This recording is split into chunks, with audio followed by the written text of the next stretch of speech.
Always streaming, always free. First Alert Radar, powered by Jim Hudson Automotive Group. Live from Augusta, we're watching News 1226 this morning. Good morning, 7 o'clock on your Sunday, giving you a live look right now at Riverwatch at Alexander Drive.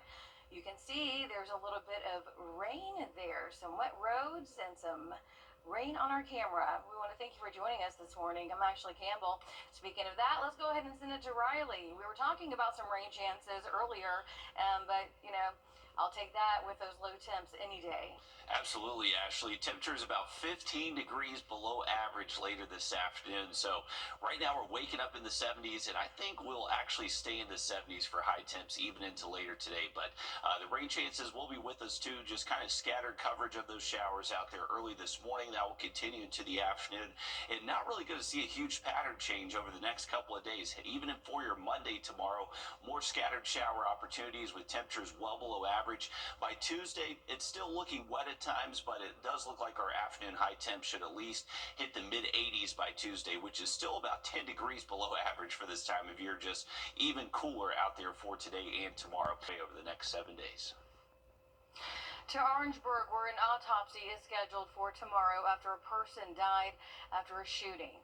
The coroner says 21-year-old Alexander Bloodworth was shot Thursday on Navy Drive. He was pronounced dead at the scene. Staying in Orangeburg County, where South Carolina Highway Patrol is investigating a deadly accident on US 301 near LaChance Drive. The coroner says 34-year-old Frederick McClatchy died from blunt force injuries after a crash that happened yesterday morning. Troopers say that the Chevy SUV ran off the road, hit a tree, and then flipped. And one person is dead after a crash in Bamberg County. South Carolina Highway Patrol says a Dodge Challenger was on US 78 against Branch Road when it ran off the road and hit a tree yesterday afternoon. Troopers say that the driver was the only person in that vehicle and died from their injuries. Back to school time now. With students returning to the classroom, there is a need for tutors.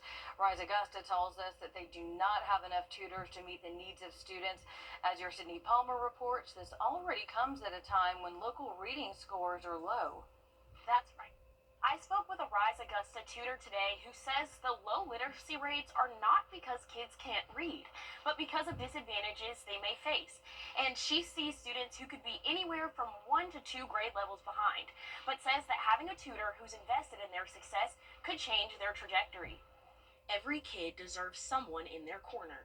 They're trying to do something. They're coming here. For Rise Augusta tutor Jenny Landrum, it was her grandmother. But my grandmother had taught me forever. And she was that person that fostered that love for reading and learning. And I wish everybody could have that. And she works every day to ensure her students do too. I've been there to see light bulbs come on when they start reading a whole sentence, and they got it, they go, whoo, and they're more excited than I am. But with tutoring shortages, those moments may become few and far between.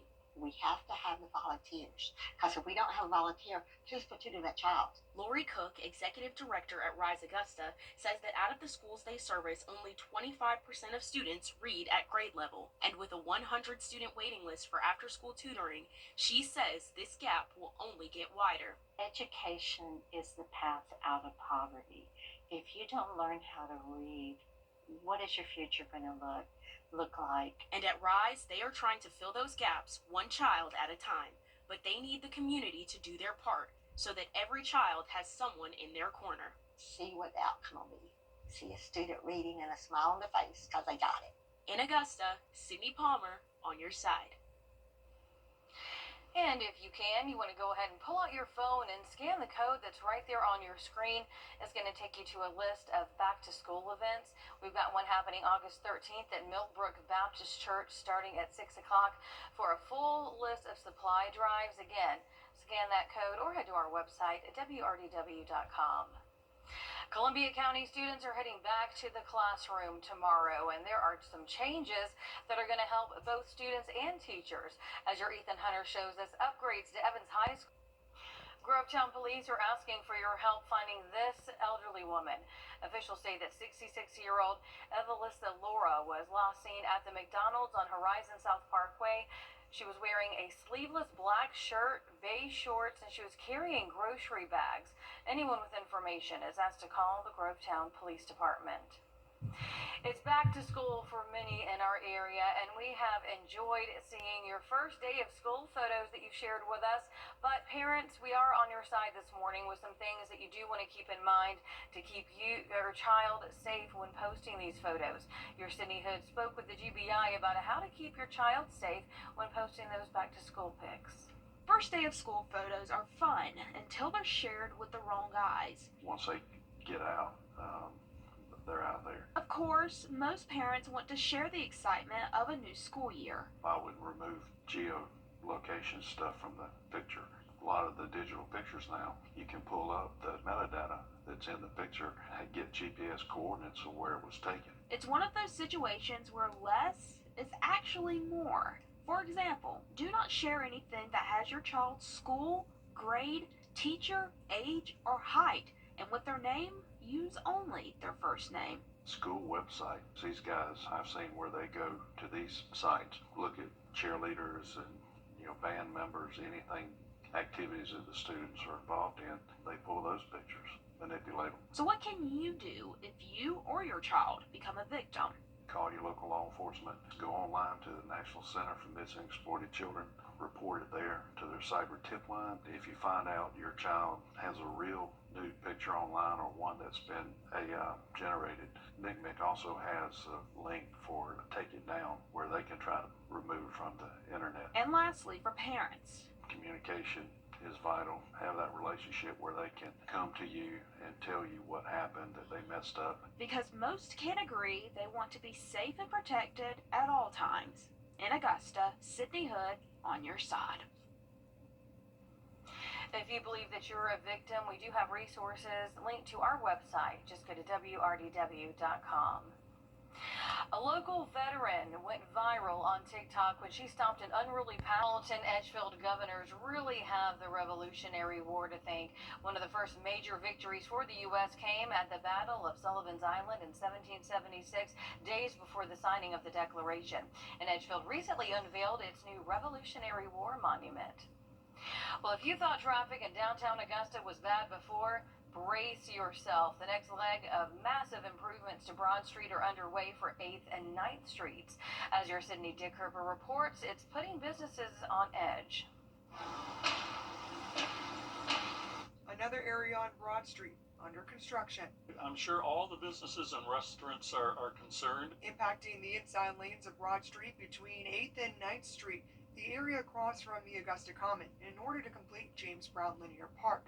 But that means demolishing the middle roadway and adjacent parking lot. Those middle parking spots were really great, and that's normally where I would park, and they were normally full. So you have overflow of all of those people already onto the side streets for a couple of blocks. And that's the concern many businesses have. Where will customers park?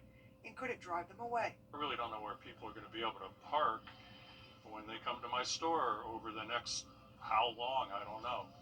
So I guess it's all for future advancements, but right now it's not too good. Already noticing a difference, hoping it'll be for the better.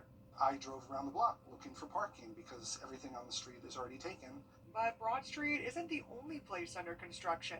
One new business, a hair salon, came downtown because of the new renovations. I was thinking about downtown, but I was more so considering Washington Road and Fierce Ferry area. But then, because that's kind of where my clientele is. But then when I thought about the upgrades that's coming downtown, I definitely was like, I want to be a part of what's happening. So I said, if I get down here and I get it going in the nick of time, it'll be perfect for business. Hoping that when they open, it'll help bring more people through their doors. So our traffic in Augusta, Georgia has severely increased anyway, showing that a lot more people are moving here. So I think that the more businesses that come down here with the construction that's happening, it's going to drive more people down here as well. So Augusta won't have like the slow moving downtown area like we normally have. I think that it's going to drive more people to come and it'll be a little bit more fast paced. But until then, businesses that are open, hope you still come see them now. We're still open, and you might have to try a little harder to find parking, but you will be able to find parking. So keep coming. In Augusta, Wrdw, on your side. All right, thank you for that, Audrey. If you're hitting the canal or the river today, make sure you do have a rain jacket with you. Not expecting a ton of thunder, but showers will be possible throughout the day. But temperature-wise, we're going to be in the 70s all day long. Another quick look at the forecast heading your way. Hi, it's Cliff with the morning.